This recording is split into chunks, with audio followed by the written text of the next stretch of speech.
नमस्कार, जय श्री मुक्तिनाथ। यहाँहरू सम्पूर्णलाई हार्दिक स्वागत छ।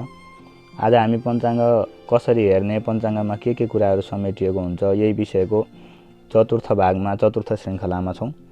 यो चतुर्थ श्रृङ्खलासम्म आइपुग्दा हामीले प्रथम श्रृङ्खलामा तिथिबार, नक्षत्र, योगकरण, राशि, ग्रहहरूका, त्यस्तै गरी संवत्सर, ऋतु, अयनका नामहरूको बारेमा अध्ययन गरौँ। ती नामहरूलाई हामीले कसरी बुझ्ने, पञ्चाङ्गमा हेर्दा त्यसलाई कसरी पञ्चाङ्गमा हेर्ने विषय हामीले योभन्दा अगाडिका अरू भागहरूमा आउने 6औँ 7औँ श्रृङ्खलाहरूमा हामीले सिक्नेछौँ भने त्यो प्रथम श्रृङ्खलामा हामीले ती विषयवस्तु तिथिबार, नक्षत्र, योगकरण, संवत्सर, ऋतु, अयनका विषयमा बुझ्यौँ र कसरी तिनको एउटा गति छ, तिनलाई हामीले पञ्चाङ्गमा हेर्नुभन्दा पहिला यी विषयवस्तुको बारेमा जानकारी लिनुपर्ने कुराहरू लियौँ।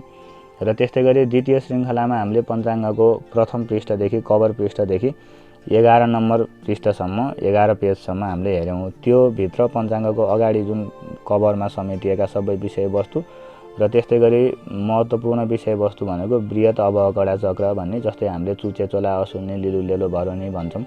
व्यक्तिको नामबाट राशि पत्ता लगाउने, त्यो राशिबाट त्यो राशिको स्वामी, त्यस्तै गरी गण, नाडी, योनि, यी कुराहरू, वर्ग आदि कुराहरू हामीले हेर्छौँ। त्यसलाई बृहत अवकडा चक्र भनेर भनिन्छ। त्यो बृहत अवकडा चक्र हामीले हेरिसकेपछि त्योभन्दा अगाडिको वर वधु मेलापक चक्र हेरौँ, जुन हामीले विवाह गर्दाखेरि गुण मिलाउने भनेर भन्छौँ। त्यो गुण मिलाउँदाखेरि गुण कसरी आउँछ त, जस्तै केटाको नक्षत्र र केटीको नक्षत्र हेरेर हामीले कसरी गुणहरू पत्ता लगाउने, कति गुण आउँछ भनेर, केही गरी त्यो गुण कति आयो भने राम्रो, त्यो गुण थोरै आउँदा, धेरै आउँदा, अथवा त्यो बिचको प्रक्रिया कस्तो हुन्छ भनेर मोटामोटी रूपमा हामीले यो वर वधु मेलापक चक्रबाट बुझ्यौँ। त्यस्तै गरी अब हामीले यो द्वितीय श्रृङ्खलामा यति बुझिसकेपछि तृतीय श्रृङ्खलामा हामीले 12 नम्बर पृष्ठदेखि का विषयवस्तु हेऱ्यौँ। त्यो 12 नम्बरका विषयवस्तुहरू हेर्दाखेरि 12 नम्बर पृष्ठमा प्रथम लग्न सारणी, त्यस्तै गरी दशम लग्न सारणी, अनि यी 77 जिल्लाको र विभिन्न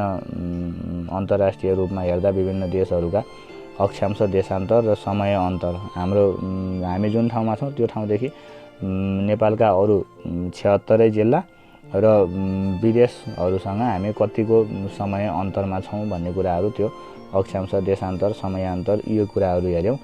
र त्यस्तै गरी सप्तवर्गीय साधन भनेर जुन हामीले कुण्डली बनाउँछौँ, त्यो कुण्डली बनाउँदाखेरि ती बनाएका कुण्डलीहरूमा त्यो जस्तै कसैको कुण्डलीमा 2टा हुन्छ, कसैकोमा 4वटा, कसैकोमा 8वटा, अब यस्ता प्रकारका यो कुण्डलीहरूको सङ्ख्या अथवा त्यसलाई सप्तवर्गीय साधन भनेर पञ्चाङ्गमा दिएको त्यो विषयवस्तुलाई हामीले हेऱ्यौँ।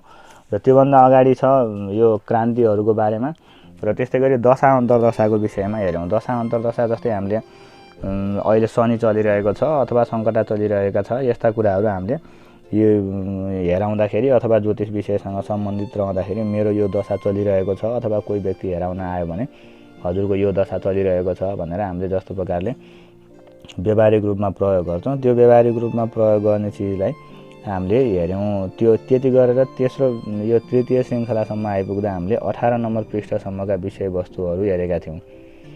र आजको यो चतुर्थ श्रृङ्खलामा हामीले योभन्दा अगाडिका विषयवस्तुहरू हेर्नेछौँ। त्योभन्दा अगाडिको एउटा पेजलाई मात्रै विशेष आज एउटा पेज मात्रै हेर्नेछौँ। त्यो एउटा पेज यति महत्त्वपूर्ण छ कि कुण्डली हेरेर कुण्डलीमा भएका ग्रहहरूले हामीलाई कस्तो फल दिँदैछन्, राम्रो फल, नराम्रो फल, अथवा ती ग्रहहरूको हाम्रो कुण्डलीमा भूमिका राम्रो रूपमा छ कि सकारात्मक रूपमा छ कि नकारात्मक रूपमा छ, ती कुराहरू पत्ता लगाउनको लागि, थाहा पाउनको लागि हामी जस्तै त्यो फलित विषय अध्ययन गर्नुपर्ने हुन्छ। त्यो फलित विषय अध्ययन गर्नुपर्ने विद्यार्थीको लागि अति आवश्यक चिज समेटिएर पञ्चाङ्गमा पनि राखिएको हुन्छ। केही गरी हामीले पञ्चाङ्ग राम्रोसँग हेर्न जान्यौँ भने यही पञ्चाङ्गभित्र कुण्डली हेर्नेदेखि लिएर फलित, गणित, मुहूर्त, सबै कुराहरू यहाँ, धेरै कुराहरू यहाँ हामीलाई दैनिक जीवनमा आवश्यक पर्ने कुराहरू सबै दिएको हुन्छ। त्यही भएर यहाँ अब हजुरहरूले स्क्रिनमा देखिराख्नु भएको छ अथ ग्रहण मित्रादि सर्वोपयोगी चक्रम भनेर ग्रहहरूको मित्रादि भनेको शत्रु, मित्र, यी उच्च नीच, स्वगृही, मूल, त्रिकोण, यी विभिन्न यी ग्रहहरूका जाति, ग्रहहरूका धातु, ग्रहहरूका रङहरू, ग्रहहरूले आफ्नो दिने रोगहरू र ग्रहहरू कुन ग्रह भयो भने कस्ता खालका दोषहरू लाग्छन्, ती ग्रहले कहिलेदेखि फल दिन सुरु गर्छन् र ती ग्रहले कुन दिशामा गएर राम्रो अथवा नराम्रो गराउँछन्, यी सबै कुराहरू हाम्रो जीवनमा अति आवश्यक पर्ने कुराहरू, यी सबै कुराहरू यहीँ समेटेर राखिएको छ। क्रमबद्ध हामीले यो तलको तालिकालाई हेरौँ। यो तालिकालाई हेर्दै गर्दा अब पहिला छ ग्रह भनेर लेखिएको छ। 9वटा ग्रहहरूको क्रम अहिले सूर्य, चन्द्रमा, मङ्गल, बुध, गुरु, शुक्र, शनि लेखिएको छ। त्यस्तै गरी राहु र केतुलाई एकै ठाउँमा राखिएको छ, किनभने राहु र केतुका गुण स्वभावहरू मिल्दाजुल्दा, त्यो सबै धेरै कुराहरू मिल्दाजुल्दा भएको हुनाले एकै ठाउँमा राखिएको छ। त्यस्तै गरी मित्राणी, शत्रव, सम भनेर लेखिएको छ। यो मित्र, शत्रु र सम यो एउटा पाठ हो। यो चाहिँ एउटा विषयवस्तु। यो एउटा विषयवस्तुलाई बुझ्नको लागि अब हामीले त्योभन्दा अगाडिको उच्च नीच तदंसा भनेर छ र त्योभन्दा अगाडिको सोग्री आणी भन्ने छ। यो सोग्री आणी भन्नेलाई बुझ्न आवश्यक छ र पहिला सुरुमा यो सोग्री आणीलाई नबुझिकन यो शत्रु मित्रलाई बुझ्ने प्रयास गरौँ। केही गरी बुझियो भने राम्रो, बुझिएन भने फेरि त्यहाँदेखि हामी यतातिर आउनेछौँ। जस्तै मित्राणी भनेको के हुन्छ, सूर्यले अरू आफू बाहेक अरू सबै ग्रहलाई कि शत्रु देख्छ, कि मित्र देख्छ, कि सम देख्छ। यो मध्ये एउटा देख्छ सबै ग्रहलाई। जस्तै सूर्यले चन्द्रमालाई के देख्छ, मङ्गललाई के देख्छ, बुधलाई के देख्छ, बृहस्पतिलाई के देख्छ, यी यावत शनि, राहु, केतुसम्मका सबै ग्रहलाई सूर्यले कि शत्रु देख्छ, कि मित्र देख्छ, कि सम देख्छ। यी तीनटा मध्ये एउटा नजरले देख्छ। जस्तै हामीले व्यक्तिलाई शत्रुता दृष्टिले हेरे जस्तै, अथवा कसैलाई मित्र भनेर उसँग सबै कुराहरू सेयर गरे जस्तै, र कोही मान्छे ठिक्क हुन्छ व्यवहार मात्रै चलाउनको लागि, त्यस्तै गरी ग्रहहरूले पनि यी कुराहरूलाई हेर्छन्। जस्तै अब सूर्यले चन्द्रमालाई मित्र देख्छ, चन्द्रमालाई, मङ्गललाई र बृहस्पतिलाई मित्र देख्छ। त्यस्तै गरी शुक्रलाई, शनिलाई र राहुलाई शत्रु देख्छ। त्यस्तै गरी बुधलाई सम देख्छ भने अब कुण्डलीमा यसलाई हामीले हेर्दाखेरि यी ग्रहहरूका घर हुन्छन्। जस्तै सूर्यले चन्द्रमालाई मित्र देख्छ भनेपछि कुण्डलीमा चन्द्रमाको निश्चित घर छ। त्यो घरमा सूर्य हुँदाखेरि यो सूर्य मित्रगृह अवस्थामा हुने हो। त्यही भएर अब त्यो चन्द्रमाको घर कुन हो त भनेर बुझ्नको लागि हामीले यो अगाडिको सोग्री आणी भन्ने विषयलाई बुझ्छौँ। यो सोग्री आणी भन्ने विषयमा जस्तै सूर्यको सिधा लेखिएको छ सिंह भनेर छ, चन्द्रमाको सिधा कर्कट छ। त्यस्तै गरी भौम भनेको मङ्गलको सिधा मे लेखेको छ, त्यो भनेको मेष। त्यस्तै गरी वृश्चिक भनेर लेखेको छ, यो वृश्चिक। अनि यो बुधको मिथुन कन्या, अनि त्यस्तै गरी गुरुको धनु मीन, अनि शुक्रको वृष र तुला। त्यस्तै गरी शनिको मकर र कुम्भ। राहु र केतुले कुनै पनि राशिलाई आफ्नो आधिकारिक घर भनेर मान्दैनन्, प्राप्त गरेका छैनन्। र सूर्यले सिंह भनेको 5 अङ्क भनेको सिंह राशि, मेष, वृष, मिथुन, कर्कट, सिंह, कन्या, तुला, वृश्चिक, यसरी त्यो राशि र राशिको सङ्ख्यालाई गन्दाखेरि सूर्यले सिंह राशिलाई भोग गर्छ भनेपछि कुण्डलीमा 5 अङ्कलाई सूर्यले भोग गर्ने भयो। त्यो 5 अङ्क भनेको सूर्यको घर भयो। त्यो 5 अङ्कमा अरू कुनै पनि ग्रहहरू आयो भने ती ग्रहले सूर्यलाई कुन दृष्टिले हेर्छन् त्यो गृही भए। जस्तै मित्र दृष्टिले हेर्छन् भने मित्रगृही, शत्रु दृष्टिले हेर्छन् भने शत्रुगृही, सम दृष्टिले देख्दैछन् भने समगृही। जस्तै एउटा उदाहरणको लागि हामीले सूर्यको हेरौँ। सूर्यले चन्द्रमालाई मित्र देख्छ भनेपछि चन्द्रमाको घर कुन हो? चन्द्रमाको घर हो कर्कट। कर्कट भनेको 4 सङ्ख्या। कुण्डलीमा 1 देखि 12 सम्मका सङ्ख्याहरू त्यहाँ राशिलाई सङ्ख्याको माध्यममा लेखिएको हुन्छ र 4 अङ्कमा केही गरी सूर्य छ भने त्यो सूर्य के भयो? सूर्य चन्द्रमाको घरमा भयो। सूर्यले चन्द्रमालाई कुन दृष्टिले हेर्दैछ? मित्र दृष्टिले हेर्दैछ भनेपछि यो सूर्य मित्रगृही भयो। त्यस्तै गरी मङ्गललाई पनि मित्र देख्छ। अब मङ्गलको घर कुन कुन हो त भन्दा मङ्गलको घर हो मेष र वृश्चिक। मेष भनेको 1 सङ्ख्या भनेको कुण्डलीमा 1 सङ्ख्यामा भयो भने यो मित्रगृही अवस्थामा भयो। त्यस्तै गरी वृश्चिक भनेको 8 सङ्ख्यामा भयो भने पनि केही गरी 8 अङ्कमा कुण्डलीमा सूर्य भन्ने ग्रह छ भने त्यो मित्रगृही अवस्थामा छ भन्ने कुरा बुझियो है। त्यस्तै गरी अब बृहस्पतिलाई पनि मित्र देख्छ। यो बृहस्पतिको राशि कुन कुन हो त? त्यसको सङ्ख्या कुन कुन हो भन्दा बृहस्पतिको धनु र मीन। धनु भनेको 9, मीन भनेको 12। केही गरी 9 अङ्कमा सूर्य छ भने पनि त्यो सूर्य मित्रगृही अवस्थामा छ र 12 अङ्क भनेको मीन राशिमा छ भने पनि त्यो सूर्य मित्रगृही अवस्थामा छ। जब ग्रह आफ्नो मित्रको घरमा हुन्छ त्यसले राम्रो फल दिन्छ, आफू सक्षम भएर लागेको हुन्छ। त्यो मित्रले पनि उसलाई जस्तो प्रकारले हामी कोही मित्रको घरमा गएपछि त्यहाँ भएका चिजहरू ल मलाई यो चिज खान मन लाग्यो भनिन्छ, तेरोमा त यस्तो रहेछ, राम्रो चिज रहेछ, ल गरम भनेर अथवा प्रयोग गरौँ अथवा केही गरौँ भनिन्छ। जस्तै अब गएर बस्यो, अरूको घरमा पाहुना भएर गएको छ भनेपछि ल टिभी हेरौँ भनेर रिमोट माग्न, टिभी हेर्न, टिभी खोल्न भन्न हामीलाई जस्तो प्रकारले अप्ठ्यारो लाग्छ।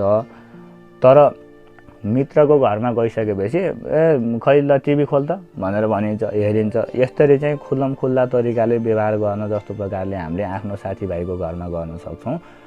त्यस्तै गरी ग्रह पनि आफ्नो केही गरी मित्रको घरमा छ भने त्यसले खुल्ला तरिकाले आफ्नो फललाई एकदमै आफूभित्र भएको क्षमतालाई एकदम सजिलो तरिकाले देखाउन सक्छ। अथवा त्यो जुन ग्रहले प्रतिनिधित्व गर्ने क्षमता, गुण, रोगहरू छन्, यी रोगहरूलाई कम दिन्छ, क्षमताहरूलाई वृद्धि गर्छ, राम्रा चिजहरूलाई वृद्धि गर्छ, नराम्रा चिजहरूलाई कम गर्छ है। त्यस्तै गरी अब शत्रुको घरमा छ भने पनि अब शत्रुको घरमा कसरी हुन्छ भन्दा शुक्रले, जस्तै सूर्यले शुक्रलाई शत्रु देख्छ। अब शुक्रको घर कुन हो त भन्दा शुक्रको घर हो वृष र तुला। वृष भनेको 2, तुला भनेको 7। केही गरी सूर्य 2 अङ्कमा र 7 अङ्कमा कुण्डलीमा छ भने त्यो लग्न कुण्डलीमा हाम्रो जुन हामीले विशेष हेरिने कुण्डली लग्न कुण्डली छ, त्यो लग्न कुण्डलीमा केही गरी 2 अङ्कमा र 7 अङ्कमा सूर्य छ भने त्यो सूर्य के छ, शत्रुगृही अवस्थामा छ। शत्रु भनेको शत्रु, अब गृही भनेको त्यसको घरमा है, शत्रुको घरमा भएको हुनाले त्यसलाई शत्रुगृही भनियो। त्यस्तै गरी शनिको आफ्नो राशि, शनिलाई पनि शत्रु देख्छ भनेपछि शनिको आफ्नो राशि हो मकर र कुम्भ। मकर भनेको 10, कुम्भ भनेको 11। 10 र 11 अङ्कमा केही गरी सूर्य छ भने त्यो शत्रुगृही अवस्थामा भयो। त्यस्तै गरी अब राहुको आफ्नो घर छैन, त्यही भएर केही गरी राहु र सूर्य एकै ठाउँमा भयो भने शत्रु ग्रह एकै ठाउँमा भए भनेर बुझिन्छ। अब यो यहाँ लेखिएको पनि यो ज्योतिषका मूल पुस्तकहरूमा राहु र केतुलाई शत्रु मित्रमा पनि धेरै ठाउँमा समेटिएको छैन। गुण स्वभाव अनुसार राहुलाई शनि समान, शनिवत, त्यस्तै गरी यो केतुलाई मङ्गल समान र धार्मिक कुराहरूमा केतुलाई बृहस्पति समान भनेर पनि भनिन्छ।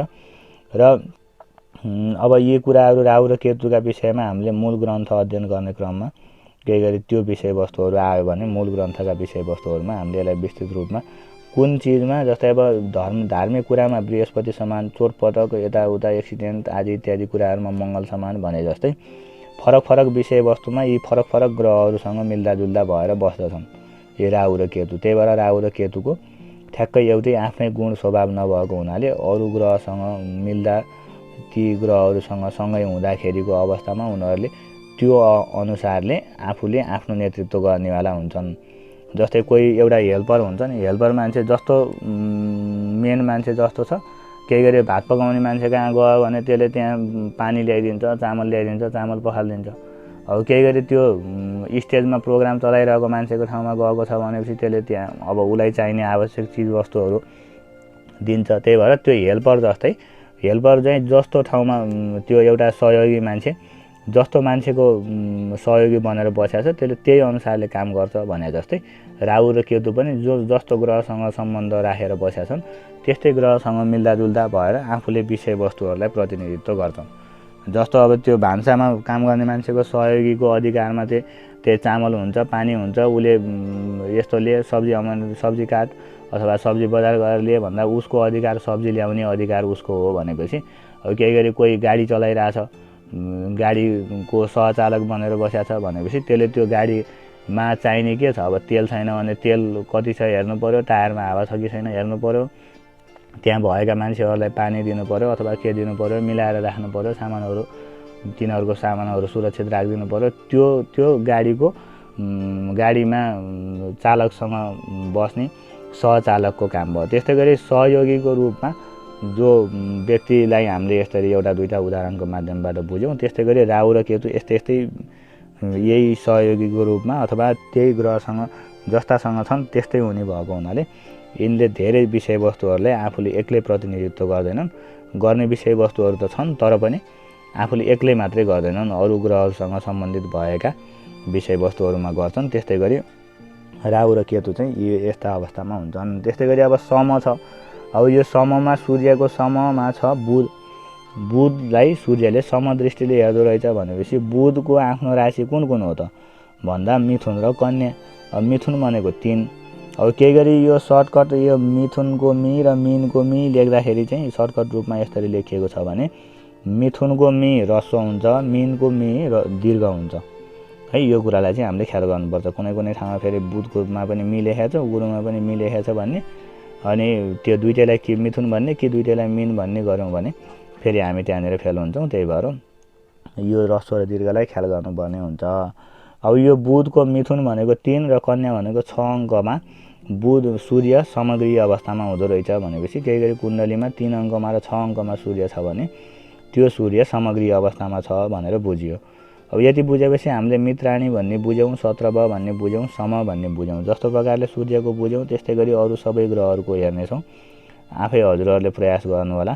नबुझेको खण्डमा फेरि हामीलाई कमेन्ट गर्नुभयो भने हामीले यही विषयलाई मात्रै फेरि एउटा टपिक बनाएर हामीले यसैको बारेमा अझै विस्तृत रूपमा हजुरहरूलाई धेरै उदाहरण दिई बुझाउने प्रयास गर्नेछौँ। र त्यस्तै गरी त्योभन्दा अगाडि छ उच्च नीच तदंसा।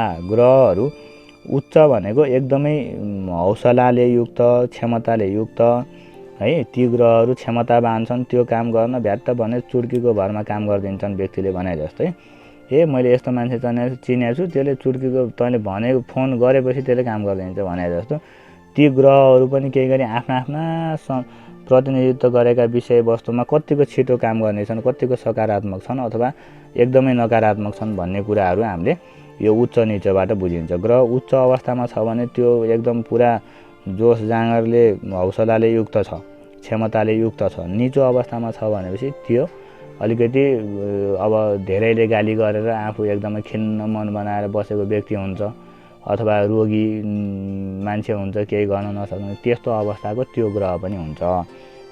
त्यही भएर एकदम स्वस्थ तन्दुरुस्त अवस्थामा रहेको ग्रह उच्च अवस्थाको ग्रह। त्यस्तै गरी रोगी अथवा खिन्न भएर धेरैजनाले गाली गरेर खिन्न अवस्थामा भएको व्यक्ति भए जस्तै यो नीच ग्रहले पनि त्यस्तै खालका फलहरू दिने भएको हुनाले उच्च नीचलाई हामीले यसरी बुझ्छौँ। यो सामान्य हो हजुर, यो एउटा उदाहरण मात्रै हो। यही उदाहरणलाई मात्रै हजुरले फेरि इस्यु बनाएर धेरै कुराहरू मनमा खेलाउने काम नगर्नु होला है। एउटा हजुरहरूलाई बुझ्न सजिलो होस् भनेर मात्रै हो। जब हामी यो पढ्दै जान्छौँ त्यसपछि फेरि यी उदाहरणहरू पनि फेल हुन सक्छन् है। त्यही भएर यो उदाहरणमा मात्रै अल्झेर नबस्नु होला। र अब हामीले यो विषयवस्तुलाई हेर्न सुरु गरौँ। जस्तै उच्च नीच, उच्च भनेको राम्रो, नीच भनेको नराम्रो भयो भन्ने कुरा हामीले बुझौँ भनेपछि अब त्यो सूर्यको सिधा हेरौँ त मे लेखेको छ अनि तु छ अनि त्यस्तै गरी 10 लेखेको छ। मे भनेको मेष राशिमा सूर्य उच्च अवस्थामा हुन्छ भनेको कुण्डलीमा 1 अङ्कमा हुँदाखेरि भने हामीले अघि 1 अङ्कमा भएको ग्रह यो सूर्य मित्रगृह, शत्रुगृह, समगृह के हुन्छ भनेको थियौँ। अब त्यो मित्र, शत्रु, सममा यो उच्च नीचमा जुन राशि पर्छन् त्यो राशिलाई हामीले उता शत्रु मित्र भनेर हेर्नु परेन। केही गरी त्यहाँ पनि हुन त हुन्छ। जस्तै मे भनेको मेष राशिको मालिक मङ्गल, त्यो मङ्गललाई सूर्यले मित्र देख्थ्यो भनेपछि हामीले मेष राशिमा भएको ग्रहलाई मित्रगृह भन्न पनि पाइन्थ्यो। तर यो ग्रह उच्च हुने भएको हुनाले यसलाई अब मित्रगृह भन्न पाइएन, यसलाई उच्च भन्नुपर्ने भयो है। त्यस्तै गरी अब तु भनेको तुला राशिमा यो नीच अवस्थामा हुन्छ भनेको यो नराम्रो अवस्थामा, कमजोर अवस्थामा, पीडित अवस्थामा हुन्छ। यसका आफूले प्रतिनिधित्व गर्ने चिज वस्तु, विषयवस्तु, शारीरिक समस्याहरू, रोगहरूलाई पनि व्यक्तिलाई दिने गर्छ यो सूर्यले भनेपछि। अब यो तुला राशि कुन ग्रहको राशि हो? शुक्रको राशि हो भनेपछि शुक्रलाई यो सूर्यले शत्रु देख्थ्यो भनेपछि अब यसलाई शत्रुगृह भन्न पाइएन, यसलाई निचो सूर्य भन्नु पर्यो। सूर्य कस्तो स्थितिमा छ भन्दा निचो स्थितिमा छ। त्यस्तै गरी जस्तै यो ग्रहहरूको अंश हुन्छ, ग्रह स्पष्ट भन्ने हुन्छ। हामीले केही गरी कुण्डली बनाउने प्रक्रियामा गयौँ भने त्यहाँ ग्रह स्पष्ट हुन्छ। हजुरले केही गरी कुण्डली हातमा छ, आफ्नो कुण्डली बनाएर राखेको, ज्योतिषीले बनाइदिएको कुण्डली छ भने त्यहाँ एतत् कालजा ग्रहणाम स्पष्ट भनेर लेखिएको हुन्छ। एतत् कालजा भनेको यो समयअनुसारको, अर्थात् यो बच्चाको जुन कुण्डली जुन समयको बनेको छ यो समयअनुसारको, ग्रहणाम भनेको ग्रहहरूको स्पष्ट भनेको यी ग्रहहरूको स्पष्ट भनेर हुन्छ। त्यहाँ चाहिँ ग्रहहरूको राशि, अंश, कला, विकला हुन्छ। त्यो मध्ये अंश जस्तै यहाँ उच्च नीचे तदंसा भनेर लेखिएको छ, त्यो अंश चाहिँ के गरे 10 अंशभित्र 10 अंशभन्दा कम छ भने त्यो 10 अंशभन्दा कम भएको अवस्थामा चाहिँ त्यो के हुन्छ? त्यो ग्रह उच्च भएर 10 अंशभन्दा कम छ भनेपछि परम उच्च हुन्छ। निचो भएर 10 अंशभन्दा कम अंशमा छ भनेपछि त्यसलाई परम नीच भनेर भनिन्छ। त्यस्तै गरी अब हजुरले सूर्यको बुझिसकेपछि चन्द्रमाको, त्यस्तै गरी मङ्गल, बुध, गुरु, शुक्र, शनि यी सबैको हजुरहरूले यहीँबाट बुझ्नु होला। जस्तै चन्द्रमाको वृषमा उच्च हुन्छ, वृश्चिकमा निचो हुन्छ, अनि त्यस्तै गरी मङ्गलको मकरमा उच्च हुन्छ, कर्कटमा निचो हुन्छ भनेर। अब यसलाई सजिलो तरिकाले बुझ्नको लागि जुन राशिमा उच्च हुन्छ त्यो राशिदेखि सप्तम राशिमा निच हुन्छ। अर्थात् जस्तै मेष राशिमा उच्च भयो भने त्योदेखि 7औं कुन भयो, 7 सङ्ख्या भयो, त्यो 7 सङ्ख्याको राशि भनेको तुला राशि। त्यो तुला राशिमा यो सूर्य ग्रह निचो भयो भनेपछि अब जति सङ्ख्या छ त्यो सङ्ख्यामा हामीले 6 अङ्क प्लस गरिदिने। जस्तै 1 छ, 1 अङ्कमा 6 अङ्क जोड्यौँ भने 7 भयो, त्यो 7औं अङ्कमा त्यो सूर्य निचो हुन्छ। त्यस्तै गरी वृषमा उच्च हुन्छ, वृश्चिकमा निचो हुन्छ भनेपछि वृषको सङ्ख्या 2, त्यो वृषको 2 सङ्ख्यामा हामीले 6 सङ्ख्या 6लाई जोड्यौँ भने 6 अङ्क जोड्यौँ भने 8 भयो। 6 2 8, 8 भनेको वृश्चिक राशि, वृश्चिकमा निचो हुन्छ। त्यस्तै गरी मङ्गलको मकर भनेको 10, 10मा 6 जोड्दाखेरि कति भयो? 16। 16बाट अब हाम्रो राशि 12 हुने भएको हुनाले 12लाई घटाइदिँदाखेरि कति बाँकी रह्यो? 4 बाँकी रह्यो भनेपछि 10मा उच्च भएको ग्रह 4मा निचो हुन्छ। यो तरिकाले त्यो उच्चलाई सम्झिनु भयो भने निचो आफै 6 अङ्क जोडेर फ्याट्ट आफै पत्ता लगाउन पनि सक्नुहुन्छ, जान्न पनि सकिन्छ। त्यस्तै गरी यो पछाडिको अंशलाई पनि हजुरहरूले कन्ठ गर्नु होला। अब सोग्री आनी भन्नेलाई बुझिहाल्यौँ। मूल त्रिकोण भनेको जस्तै ग्रहहरूको दुईटा घर छ, धेरै यहाँ अब सूर्य र चन्द्रमाको बाहेक अरू सबै ग्रहहरूको दुईटा घर छ। जस्तै दुईटा घर मध्ये कुन घरलाई उसले धेरै बलवान मान्छ, कुन घरमा ऊ धेरै रमाउँछ, खुसी हुन्छ, त्यो धेरै बलवान हुन्छ भन्ने कुराहरूलाई यो मूल त्रिकोण भनेर भनिन्छ। यो मूल त्रिकोणको पनि यो उच्च निचको अंश जस्तै अंश छ, तर यहाँ नदिएको हुनाले हामीले यो विषयवस्तुलाई आज हेर्दैनौँ है। हजुरहरूलाई आवश्यक परेको खण्डमा कमेन्ट गर्नुभयो भने पछि हेरौँला, अथवा विषयवस्तु यही अनुसारले आउँदै जाँदाखेरि हामीले हेर्नेछौँ। त्यस्तै गरी अब विप्रादि वर्ण भनेर छ। विप्रादि भनेको ब्राह्मण, क्षेत्री, वैश्य, शूद्र र चाण्डाल, यो अवस्थाका यहाँ यी वर्णहरू दिएको छ, जात जातिहरू। यसले कस्ता जात जाति अनुसारका कामहरू यो ग्रहले गर्छ भन्दा जस्तै सूर्यले क्षेत्रीयको काम गर्छ। जस्तै क्षेत्रीय भनेको सूर्य, जस्तै सूर्य राजा हो, राजा हुनको लागि क्षेत्रीय हुनुपर्छ। ब्राह्मणले शासन गर्ने होइन, देशको शासन सत्ता चलाउने, देशलाई रक्षा गर्ने, देशलाई कसरी आफूले सुरक्षा गर्नुपर्छ भन्ने कुराहरू क्षेत्रीयले निर्वहन गर्नुपर्ने भएको हुनाले यो सूर्य ग्रहहरूको राजा हो, त्यही भएर यो क्षेत्री हो। त्यस्तै गरी अब चन्द्रमा व्यापारी हो, त्यो व्यापार गर्नेलाई वैश्य भनेर भनिन्छ हामीले जात जातिमा। ब्राह्मण, क्षेत्री, वैश्य, शूद्र मध्ये व्यापार गर्नेलाई वैश्य भनेर भनिन्छ। चन्द्रमा व्यापारी ग्रह हो, केही गरी चन्द्रमाको स्थिति राम्रो भएको खण्डमा, कुण्डलीमा राम्रो स्थानमा भएको खण्डमा त्यो मान्छे व्यापारी, एकदमै राम्रो कुशल व्यापारी बन्छ। त्यस्तै गरी मङ्गल सेनापति हो, त्यो सेनापति पनि के हो? देशको रक्षा गर्ने हो, त्यही भएर त्यो क्षेत्री हो। त्यस्तै गरी अब बुध भनेको यो बुध शूद्र हो। त्यस्तै गरी अब यो बृहस्पति विप्र भनेको ब्राह्मण हो। अब ब्राह्मणको काम ज्ञान दिने, क्षेत्रीयको काम त्यो ज्ञानलाई आर्जन गरेर, ब्राह्मणले दिएको ज्ञानलाई आर्जन गरेर क्षेत्रीयले देशको शासन सत्ता चलाउने, देशको रक्षा गर्ने हो है। त्यही भएर अब यो अनुसारले पनि यहाँ जात जातिहरू छुट्याइएको छ। यसको यही जात जातिको बारेमा पनि हामी विषयवस्तु अन्तर्गत आयो भने अथवा हजुरहरूले आवश्यक भएर कमेन्ट गर्नुभयो भने विस्तृत रूपमा यसलाई पनि ग्रहहरूले कसरी प्रतिनिधित्व गर्छन् भन्ने कुराहरू, यो मान्छेले सरकारी जागिर खान्छ कि निजी जागिर खान्छ कि काम कस्तो गर्छ, व्यापार सुक्छ कि सुक्दैन आदि इत्यादि कुराहरूमा यी सबै यही जात जातिका कुराहरू र यही अहिले हामीले भनेका उच्च निच सोग्री मित्रगृह यही ग्रहका स्थितिलाई हेरेर नै कुन ग्रहले कस्तो चिज दिन्छ र त्यो ग्रह राम्रो स्थितिमा छ छैन भनेर हेरिन्छ है। त्यस्तै गरी अब यो जात जातिको विप्रादि वर्ण भनेर भनेको बुझिहाल्नुभयो। अब श्वेत पितादि छ, ग्रहहरू कस्तो रङको छ, जस्तै ताम्र भनेको तामाको जस्तो रङ सूर्यको, श्वेत भनेको सेतो चन्द्रमाको, रक्त रातो मङ्गलको। यस्तै गरी अब हरित भनेको हरियो, पित्त भनेको पहेँलो, चित्र भनेको यो छिर्के मिर्के टाटे पाटे कपडा, अनि त्यस्तै गरी कृष्ण भनेको कालो। अब यो हजुरहरूले बुझिहाल्नुभयो। त्यस्तै गरी धातु भनेको कुन ग्रहले कुन धातुलाई, जस्तै अब हामीले व्यापार गर्नु छ, कुन ग्रह राम्रो भए कुन धातुको अथवा कस्ता विषयवस्तुको व्यापार गर्ने भनेर।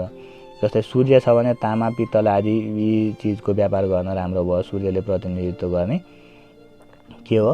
ताम्र भनेको तामा पित्तल आदि जुन भाँडाकुँडा यस्ता छ ती चिजहरू चन्द्रमा सूर्यले। त्यस्तै गरी मणय भनेको मणि आदि रत्नहरूको व्यापार गर्नको लागि चन्द्रमा राम्रो चाहियो अथवा त्यो मणिको प्रतिनिधित्व चन्द्रमाले गर्छ। त्यस्तै गरी सुवर्ण भनेको सुनको प्रतिनिधित्व मङ्गलले गर्छ। त्यस्तै गरी पित्तलको प्रतिनिधित्व बुधले गर्छ। सुवर्ण सुनको प्रतिनिधित्व बृहस्पतिले पनि गर्छ। त्यस्तै गरी रौप्य भनेको चाँदीको प्रतिनिधित्व शुक्रले गर्छ। लोह भनेको फलामको प्रतिनिधित्व शनिले गर्छ। यस्तै गरी अब यो धातुको बारेमा बुझिसकेपछि हामीले प्रकृति भनेर यहाँ दिएको छ। यो भनेको जब व्यक्ति स्वस्थ अवस्थामा छ त्यो त स्वस्थ अवस्थामा भइहाल्यो। जब अस्वस्थ अवस्थामा जान्छ, जब रोगको संज्ञा दिइन्छ नि, कोही व्यक्ति अस्वस्थ भएर यो रोगी छ भनेर त्यसलाई रोगीको संज्ञा अथवा रोगको संज्ञा दिइन्छ भने त्यो अवस्थामा मान्छेको शरीरमा भएका वात, कफ र यो पित्तको प्रकृति यति तीनटा चिजको डिसब्यालेन्स भयो भने त्यसलाई रोगको संज्ञा दिइन्छ भनेर भन्छ आयुर्वेदिक अनुसार है। आयुर्वेदमा पनि यही वात, कफ, पित्तको बारेमा आउँछ। वात, कफ, पित्तको मात्रा शरीरमा एकदमै राम्रो अवस्थामा त्यसको लेभल मिलिरहेको छ भनेपछि मान्छे स्वस्थ छ। त्यसको लेभल तलमाथि भयो भनेपछि अस्वस्थ छ भनेपछि अब यो सूर्यले पित्त प्रकृतिको रोगहरू लगाउँछ, चन्द्रमाले वात र कफको रोग लगाउँछ, मङ्गलले पित्त प्रकृति, अब यो बुधले वात, पित्त, कफ तिनटैलाई प्रतिनिधित्व गर्दो रहेछ, गुरुले कफलाई, त्यस्तै गरी शुक्रले वात र कफलाई, अब शनिले वायुलाई। अब यसका पनि हामीले एकदमै मसिनरी यसलाई धुल्याएर हेर्नु पर्दाखेरि यसलाई पनि हामीले विस्तृत व्याख्या गर्न सक्छौँ। व्याख्या गर्ने क्रममा कुनै दिन यही विषयवस्तु अन्तर्गत आइयो भने हामीले हेरौँला। त्यस्तै गरी अब जस्तै कोही व्यक्ति हामीसँग जस्तै गाउँघरतिर अझै पनि चलन के छ भने गाई बाख्रा भैँसीले दुध दिएन भने, बिरामी भयो भने, खाएनन्, घाँस खाएनन् भने, अथवा कोही व्यक्ति बिरामी भयो भने धेरै जसो चाहिँ यस्तो ठाउँमा प्रयोग गर्ने भएको हुनाले मैले हजुरहरूलाई यो उदाहरण दिएँ। तर व्यक्ति बिरामी भएको बेलामा पनि यो दोषहरू हुन्छन्। जस्तै अब यो यहाँ छ प्रश्न लग्नस्थ स्थाना, प्रश्न लग्नदेखि यो ठाउँमा यी ग्रहहरू भयो भने दोषस्थ भनेको यी दोषहरू हुन्छन्। जस्तै सूर्य लग्न प्रश्न लग्नमा, जस्तै प्रश्न लग्न भनेको त्यो व्यक्ति जति बेला प्रश्न लिएर ज्योतिषीको सामुन्ने आयो र आफ्नो समस्यालाई भन्यो, त्यो अवस्थाको एउटा हामीले कुण्डली बनाउँछौँ। त्यो कुण्डली बनाइसकेपछि केही गरी लग्नमा, चौथोमा, आठौँमा सूर्य अनि 12औँमा सूर्य छ भने त्यसलाई क्षेत्रपालको दोष लाग्यो भनेर भनिन्छ है। अनि क्षेत्रपालको लागि के उपाय गर्नुपर्ने हो त्यो उपाय गर्न पठाएपछि त्यो सन्चो हुन्छ। त्यस्तै गरी चन्द्रमा पनि 1, 6, 8, 12मा छ भनेपछि आकाश देवीको दोष छ। त्यस्तै गरी अब मङ्गल 4, 8, 10, 12 भयो भने साकिनी। त्यस्तै गरी अब यी स्थानहरू हजुरहरूले यहाँ लेखेको छ बुझिहाल्नुहुन्छ। यतातिरको दोषको बारेमा मात्रै मैले थोरै भने। जस्तै अब साकिनी भनेको साकिनी, डाकिनी, भूत, प्रेत, पिशाच भनेर हामीले भन्छौँ, त्यही साकिनीको। अनि त्यस्तै गरी बुध छ भने भूतको, बृहस्पति छ भने पितृको, त्यस्तै गरी शुक्र छ भने गोत्र देवी भनेको आफ्नो कुल देवी, अनि त्यस्तै गरी शनि छ भने साकिनी, अनि राहु छ भने वायुको, भूतको दोष हुन्छ। यीलाई उठाएर ध्वजा उठाएर मनसाएर भन्ने भाषाहरू छन् गाउँघरमा प्रयोग गर्ने। हजुरहरूले पनि यी भाषाबाट बुझ्नुहुन्छ होला। विस्तृत रूपमा व्याख्या गर्दा हामीले यसका सबै उपायहरू सहित हेरौँला आवश्यक भएको खण्डमा अथवा विषयवस्तु अन्तर्गत कुनै दिन आयो भने है। र त्यस्तै गरी अब यो दोषपछि गन्तव्य रा भनेको गन्तव्य राशि, गन्तव्य भनेको जाँदै गरेको राशि भन्दा जाँदै गरेको राशिमा, जस्तै अब मेष राशिबाट वृष राशिमा कुनै ग्रह जाँदैछ भने त्यसको प्राग दिन फलम भनेको त्योभन्दा पहिले कति दिनबाट त्यो ग्रहले फल दिन्छ है। जस्तै कुनै ग्रह मेष राशिबाट वृष राशिमा जाँदैछ भने त्यो वृष राशिमा जुन दिन प्रवेश गर्छ त्योभन्दा कति दिन अगाडिबाट यी ग्रह छुट्टा छुट्टै ग्रहले आफ्ना छुट्टा छुट्टै सङ्ख्याका दिनहरू त्यति दिन अगाडिबाट त्यो राशिमा गए बराबरको फल दिन्छन्। जस्तै सूर्यले 5 दिन 5 लेखेको छ अनि दिनम छ है। अब यो पञ्चदिनम भनेको 5 दिन। अब सूर्य जस्तै मेष राशिदेखि वृष राशिमा जाँदैछ भने त्योभन्दा 5 दिन अगाडिबाट सूर्यले त्यो वृष राशिमा गएको फल दिन सुरु गर्ने भयो। त्यस्तै गरी अब चन्द्रमाले मेष राशिबाट वृष अथवा कुनै पनि एउटा राशि परिवर्तन गरेर अर्को राशिमा जाँदैछ र अन्तिमको 3 घडीमा छ भने त्यसले अघिल्लो राशिको गुण स्वभावहरू त्यो व्यक्तिमा दिन सुरु गरिसक्यो। त्यस्तै गरी मङ्गलले 8 दिन अगाडि, बुधले 7 दिन अगाडि, त्यस्तै गरी बृहस्पतिले 2 महिना अगाडि, अनि शुक्रले 7 दिन अगाडि, शनिले 6 महिना अगाडिबाट त्यो जाँदै गरेको राशिको फल दिन सुरु गरिसक्छ। त्यस्तै गरी राहु र केतुले 3-3 महिना अगाडि। अनि त्यस्तै गरी दिशा ज्ञान छ। अब जस्तै कुन ग्रहले कुन दिशाको प्रतिनिधित्व गर्छ। जस्तै अब हामी घर छाडेर कतै जाँदाखेरि, जागिर खान जाँदाखेरि अथवा विदेश जाँदाखेरि कुनै पनि दिशासँग सम्बन्धित, जस्तै विवाह गर्दाखेरि पनि धेरैजसो विवाहमा विदेशमा त्यस्तै गरी जागिर व्यापार व्यवसाय गर्नु पर्यो भने म बसिरहेको ठाउँदेखि अथवा मेरो जन्मस्थानदेखि कुन दिशामा गयो भने मलाई शुभ छ, राम्रो हुन्छ भनेर भन्ने प्रश्न ज्योतिषीलाई आउने प्रश्न हो है। हजुरहरू पनि केही गरी यो प्रश्नको उत्तर चाहनुहुन्छ भने यो चिज बुझ्नुभयो भने यसको उत्तर हजुरहरूले निकाल्न सक्नुहुन्छ। कुण्डलीमा व्यक्तिले जस्तो विषयवस्तु, जस्तै अब जागिर सम्बन्धी गर्यो भने, धन सम्बन्धी गर्यो भने अथवा विदेशसँग सम्बन्धित कुरामा गर्यो भने, विवाहसँग सम्बन्धित कुरामा गर्यो भने कुण्डलीमा यी विषयवस्तुहरू कुन कुन ठाउँबाट हेरिन्छन् भनेर थाहा छ पक्कै पनि हजुरहरूलाई है। थाहा छैन भने त्यसको बारेमा खोज्ने, जान्ने प्रयास गर्नुहोला है। र त्यो जानिसकेपछि हामीले त्यो सम्बन्धित ठाउँको ग्रहले कुन दिशालाई प्रतिनिधित्व गर्छ त्यसलाई त्यही दिशामा राम्रो हुन्छ। केही गरी त्यो ग्रह नराम्रो छ भने फेरि त्यहाँ राम्रो हुँदैन भनेर पनि भन्नु पर्यो। जस्तै सूर्यले पूर्व दिशाको प्रतिनिधित्व गर्छ, चन्द्रमाले वायव्यको, मङ्गलले दक्षिणको, त्यस्तै गरी बुधले उत्तरको। यस्तै गरी यी सबै ग्रहहरूले यी प्रतिनिधित्व गर्छन्। जस्तै अब 4वटा दिशा मात्रै सुनिरहेका थियौँ, यहाँ त 4वटा भन्दा धेरै दिशा रहेछन् भन्नु होला फेरि हैन। त्यो पनि शङ्का हो नयाँ मान्छे कोही हुनुहुन्छ भने। जस्तै अब यो 4वटा दिशा, जस्तै पूर्व एउटा मानव एउटा घर छ, घरको कोठा छ, त्यो कोठामा एउटा एकतिरको भित्तोलाई पूर्व भनेर मानिन्छ, अर्कोतिरको भित्तोलाई दक्षिण, पश्चिम, त्यस्तै गरी उत्तर भनेर मानिन्छ। त्यो एक भित्तोलाई हामीले पूर्व भनेर मानेका हुन्छ भने त्यो भित्तो दुईटा भित्तोको, जस्तै पूर्व र दक्षिणको बीचको जुन त्यो कुना हुन्छ त्यो कुनालाई आग्नेय भनिन्छ। त्यस्तै गरी दक्षिण र पश्चिमको बीचको कुनालाई, त्यो कर्णलाई नैऋत्य भनेर भनिन्छ। त्यस्तै गरी पश्चिम र उत्तरकोलाई वायव्य भनेर भनिन्छ, उत्तर र पूर्वकोलाई ईशान भनेर भनिन्छ। यो अनुसारले हजुरहरूले यो 8वटा दिशालाई बुझ्ने प्रयास गर्नुहोला। त्यस्तै गरी अब यहाँ ए पा दृष्टि छ, 1 पाउ दृष्टि, अनि 2 पा दृष्टि छ, 2 पाउ दृष्टि, 3 पाउ दृष्टि, त्यस्तै गरी पूर्ण दृष्टि भनेर छ। 1 पाउ दृष्टि भनेको जस्तै कोही मान्छेले अलि टाढादेखि हो कि जसरी देखिरहेछ अथवा अलि नजिकदेखि देखिरहेछ अथवा त्यसको घर एउटा त्यो एउटै आँगनमा वल्लो पल्लो कुनामा छन् अथवा एकअर्कालाई एकदमै राम्रोसँग देखिरहेछन्। त्यस्तै गरी केही गरी पूर्ण दृष्टि भनेको उनीहरू फेस टु फेस अगाडि, जसरी टेबलमा बसेर वार्ता गरौँ भन्दाखेरि अगाडि फेस टु फेस बसिन्छ, त्यस्तै गरी भनेको पूर्ण दृष्टि। अब यो दृष्टि भनेको चाहिँ तिनीहरूले देखेका, ती ग्रहहरूले एक पाउले देखाएको छ भने पनि, जस्तै एउटा उदाहरणको लागि के बुझौँ भने कोही मान्छेलाई, कोही व्यक्तिलाई केही काम गर्न मन लाग्यो। जस्तै मानौँ एउटा उदाहरणको लागि हामीले चुरोट खाने उदाहरण लियौँ।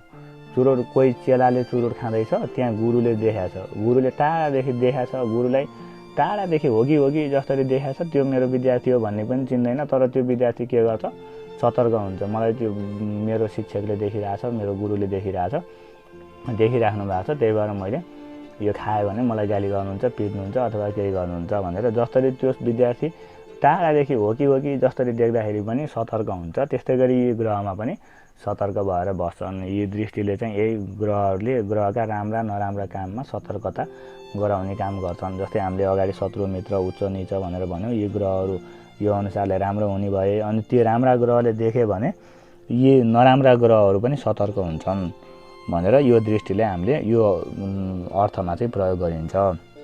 अनि यहाँ 1 पाउ दृष्टि भनेको आफू बसेको ठाउँदेखि, जस्तै सूर्य 1 मेष राशिमा छ भनेपछि आफू बसेको ठाउँदेखि तेस्रो ठाउँ र 10औं स्थानलाई यसले पूर्ण दृष्टिले देख्छ सूर्यले। त्यस्तै गरी चन्द्रमाले, सबै ग्रहहरूले यिनलाई देख्छन्, तर शनिले यो 3 र 10 मा पूर्ण दृष्टिले देख्छ। त्यही भएर 3 र 10 लाई फेरि यतातिर शनिको ठाउँमा चाहिँ पूर्ण दृष्टि भनेर पूर्ण दृष्टिमा लगाएर राखिएको छ। त्यस्तै गरी अब यो 2 पाउ दृष्टि सबै ग्रहले 5 र आफू बसेको ठाउँदेखि 5औं स्थान र 9औं स्थानलाई 2 पाउ दृष्टिले हेर्छन्, तर बृहस्पतिले त्यो अरूले 2 पाउ देख्ने ठाउँमा बृहस्पतिले पूर्ण दृष्टिले देख्ने भएको हुनाले त्यसलाई पूर्ण दृष्टिमा लगाएर राखिएको। त्यस्तै गरी अरू ग्रहहरूले, सबै ग्रहले 4 र 8 मा 3 पाउले देख्छन् भने त्यो 4 र 8 मा मङ्गलले पूर्ण दृष्टिले देख्ने भएको हुनाले त्यसलाई पूर्ण दृष्टिमा लगाएर राखियो। अब यही अनुसारले यो दृष्टिलाई पनि प्रयोग गर्ने। अब हामीले यो तालिकाका सबै विषयवस्तुहरू सकिसकेका छ। हजुरहरूलाई यति चिज यहाँ तालिकाबाट धेरै विषयवस्तुहरू जानकारी लिन पाउनुभयो होला भन्ने म आशावादी छु। यहाँ भएका विषयवस्तुलाई सकेसम्म राम्रोसँग हजुरहरूलाई बुझाउने गरी प्रस्तुत गर्ने एउटा मेरो आफ्नो मेहनत परिश्रम हजुरहरूले पक्कै पनि मैले आफूले बुझाउन खोजे अनुसारले हजुरले बुझ्नु भएको छ भन्ने आशावादी छु। र त्यस्तै गरी अब यही पानामा तल छ यहाँ वर्ष प्रवेश 62 मुद्दा दशा चक्रम छ। अब यो भनेको वर्ष प्रवेश हुँदाखेरि 62 मुद्दा दशा, अब यसको ल्याउने तरिका सबै यहाँ यतातिर छेउमा दिएको छ। वर्ष प्रवेश योगिनी मुद्दा दशा चक्रम भनेर पनि यसको पनि यहाँ दिएको छ। र हामीलाई अति आवश्यक चिज हामीले प्रयोग गर्न मिल्ने चिज भनेको यसको त हजुरहरूले यही अनुसारले सूत्र यही छ, यो अनुसारले हिसाब गर्न सक्नुहुन्छ है। अब एउटा अर्को के छ भने यहाँ तल अथ वर्ष प्रवेश सारिणी अनि जन्म बारेष्ट घटी पलेसु छेपक मिदम बारादी भनेर भनिएको छ। छेपक भनेको जस्तै अब यो के को छेपक हो भन्दा गत वर्ष भनेको गएका वर्ष, जस्तै 1 वर्ष 2 वर्ष 3 वर्ष 4 वर्ष 5 वर्ष यस्तै गरी यहाँ 10 सम्म दिएको छ। 20 30 40 50 गरेर 100 वर्ष पछिसम्मको हामीलाई यहाँ पत्ता लगाउनलाई दिएको छ। अब यसले के पत्ता लाग्छ भन्दा जस्तै उदाहरणको लागि यहाँ पञ्चाङ्गमा हेरौँ। पञ्चाङ्गमा के छ मेसे अर्क भनेर छ। मेसे अर्क भनेको सङ्क्रान्ति, अर्क भनेको सङ्क्रान्ति अब मेसे भनेको मेष सङ्क्रान्ति। अब यो मेष सङ्क्रान्ति यो साल हामी अहिले 79 सालको पञ्चाङ्ग हेर्दैछौँ भने यो 79 सालको मेसे अर्क कहिले भयो, मेष सङ्क्रान्ति कति कुन दिन कति कुन बार कति घडी कति पलामा भयो त्यो पलालाई पहिला सुरुमा हेरौँ। त्यो पलामा के छ जस्तै 1 गते छ मेसे अर्क भनेर छ। मेसे अर्क कहाँ छ भन्दा त्यो 1 गतेदेखि सिधा पछाडि हेर्नुहोस् वैशाख सङ्क्रान्ति नववर्ष आरम्भ प्रदोष व्रत त्यस्तै गरी महावीर जयन्ती अनि त्योभन्दा गोलो लगाएर त्यहाँ 1 लेखिएको छ। त्यो 1 लाई कहाँ छ यो के 1 कहाँ लेखिएको छ त्यो पञ्चाङ्गको पानाभरि त्यो खोजौँ। अब 1 छ यहाँ कुण्डलीको तलतिर हेरौँ है त, त्यहाँ 1 छ मेसे अर्क 1347 भनेर छ है। अनि त्यसपछि अरू त्यहाँ पछाडि लेखिएको छ, हामीलाई पछाडिका चिजहरू आवश्यक भएन। मेसे अर्क भनेर यो मेसे अर्क अब कहिले भयो त भन्दा यो 79 सालको वैशाखको 1 गते बिहिबारको दिन 13 घडी 47 पलामा मेष सङ्क्रान्ति भएको थियो यो 79 सालमा भने। अब योभन्दा हामीलाई कति वर्ष पछाडिको जान्नु छ त्यतिलाई हामीले लगाएर ठ्याक्कै यहाँ यो अगाडिको वर्ष प्रवेश सारिणी यो छेपक मिदम भनेर यो जन्म बारेष्ट घटी पलेसु छेपक मिदम भन्ने यो तालिकाबाट हामीले जोड दिन्छौँ। एउटा उदाहरणको लागि अब 1 वर्ष पछिको हामीले थाहा पाउने प्रयास गरौँ योबाट। अब 1 वर्ष पछिको थाहा पाउँदाखेरि त्यो बिहिबार भनेको त्यहाँ यहाँ के छ बार छ घडी घट्य छ अनि पलानी छ है। हामीले बार घडी पला लिँदाखेरि बिहिबार भनेको 5 बार, त्यस्तै गरी अब यो त्यसको घडी पला भनेको 1347 थियो मेसे अर्कको भने त्यो अब 5 1347 मा हामीले यो 1 वर्ष पछिको थाहा पाउनलाई त्यो 1 को सिधा तलको बार घडी अनि पला जोड्नु पर्यो। 1 बार 15 घडी 31 पला जोडौँ। 1 बार 15 घडी 31 पला त्यो 5 1347 मा जोड्दाखेरि कति हुन्छ 6 29 18 है। जस्तै पछाडिको 7 1 8 4 3 7 को 1 हैन, त्यो 6 भन्दा बढी भएको हो त्यो मिनेट घडी 60 भन्दा बढी भयो भने त्योबाट 60 घटाएर हामीले 1 अगाडि लान्छौँ। त्यही भएर त्यो के गरी 78 भएको खण्डमा हामीले त्यो 78 भयो, 78 भएपछि त्योबाट 60 घटाएर 18 त्यहाँ राख्यौँ। त्यसपछि 1 अगाडि लग्यौँ किनभने 60 भयो भनेको 1 घडी हो अनि 1 घडीमा गयो पला मात्रै पछाडि रह्यो। अब हाम्रो 3 मा 1 जोड्दा 4 भयो, 5 जोड्दा 9 भयो, 9 को अब त्यो 5 5 4 9 भयो अनि 1 1 2 भयो 29 भयो, त्यसपछि 5 1 6 भयो भनेपछि अब हाम्रो अब यो देखि पछाडि यो 79 सालको यो 79 साल सकिएर 80 साल लाग्दाखेरि 80 सालको सङ्क्रान्ति भनेको हामीले 79 सालकोमा जोडेपछि त्योभन्दा पछिल्लो 1 वर्ष पछाडिको राशि हो के अरे वर्ष हो 80 साल। 80 सालको मेसे अर्क कति बेला हुन्छ भन्दा कहिले हुन्छ भन्दा शुक्रबार हुन्छ अनि 29 घडी 18 पलामा हुन्छ। जस्तै अब हामीले यहाँ पञ्चाङ्गमा हेरौँ यही पञ्चाङ्गको पछाडि लेखिएको हुन्छ अब 80 सालको मेसे अर्क त्यहाँ शुक्रबार वैशाख 1 गते शुक्रबार नवमी तिथि छ। त्यस्तै गरी त्यसको पछाडि हेरौँ मेसे अर्क 29 18 भनेर लेखिएको छ। वैशाख सङ्क्रान्ति नववर्ष आरम्भ भनेर लेखिएको छ। यो प्रयोगको लागि हामीले सङ्क्रान्ति कहिले हुन्छ र कति वर्ष पछाडिको थाहा पाउनु पर्यो, त्यो अनुसारले हामीले योलाई प्रयोग गर्न सक्छौँ है। त्यस्तै गरी अब यहाँ यो तरिकाहरू लेखिएको छ योगिनी दशाको दानका सन्दर्भमा भनेर छ। यो कुराहरू हामीले आवश्यकता अनुसार हजुरहरूले प्रयोग गरेर हेर्न सक्नुहुन्छ अथवा पढ्न सक्नुहुन्छ। पढेपछि हजुरहरूले आफै बुझ्नुहुन्छ। र आजको यो विषयवस्तु केही धेरै लामो समय लाग्यो भन्ने पनि गुनासो मलाई धेरै आइरहेको छ। तर यो गुनासो पक्कै हजुरहरूले अन्तिमसम्म भिडियो हेर्नु भएको छ भने गुनासो गर्ने बाटो पाउनुहुन्न होला जस्तो लाग्छ। त्यही पनि केही गुनासा सल्लाह सुझाव प्रतिक्रिया छन् भनेपछि हामीलाई कमेन्टको माध्यमबाट जानकारी दिनुहोला भन्दै आजको यो विषयवस्तुबाट छुट्टिन्छु। र छुट्टिनुभन्दा पहिले हजुर केही गरी हाम्रो च्यानलमा नयाँ हुनुहुन्छ, सब्सक्राइब गर्नुभएको छैन भने हाम्रो च्यानललाई सब्सक्राइब गरेर यस्तै ज्योतिषीय जानकारीमूलक भिडियोको लागि हजुरहरूले हाम्रो सदस्यता ग्रहण गर्न सक्नुहुन्छ। हामी सँगै सहयात्रा गर्नको लागि समय समयमा प्रतिक्रिया र यस्तो चिज आवश्यक पर्यो है भनेर जानकारी दिने गर्नुभयो भने हामीलाई पनि त्यो अनुसारले भिडियो बनाउन सजिलो हुन्छ भन्दै आजको यो श्रृङ्खलाबाट बिदा हुन्छु।